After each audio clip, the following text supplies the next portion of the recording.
Iba't ibang grupo naman suportado ang pagpasa ng panukalang Bangsamoro Basic Law. Ilang grupo na ang pag-iintindi sa batas ay magiging tulay sa pagkakaisa. Ang ulat mula kay Emil Cariona.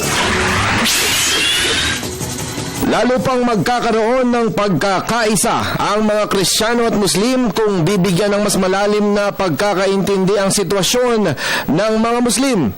Sa programang Radyo Vision, Media ng Bayan ay nagkakaisang ibinahagi ng mga resource person sa iba't ibang grupo ang mga katotohanan sa likod ng batas. For instance, a police force, sabi ng Armed Organic Act, the Regional Assembly shall enact Regional Police Force. So lahat ng kinatatakutan natin, actually their assembly will have to follow the constitutional laws pa rin po because it's written into the law that will be passed by Congress and the Senate. So parang ang kailangan lang siguro po ay nagkakaintindihan. Kami po ay nandito as Friends of Peace, we led by our Cardinal, para po mag-usap-usap, mag-facilitate ng mga discussions with our Metro Manila friends. Sinasuggest ng National Peace Council would be very important as our parang preamble na principle of subsidiarity, principle of solidarity, and devolution of power.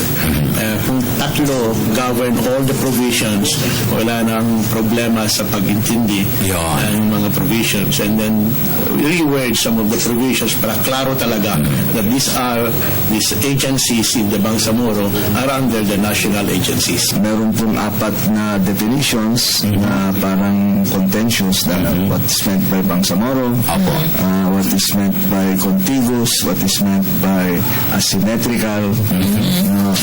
Malalalim na termino pala yan. Na dapat maliwanagan din. Hindi lamang na Muslim community as well as the Christian community. Ano po? Opo, yung mga devolved powers.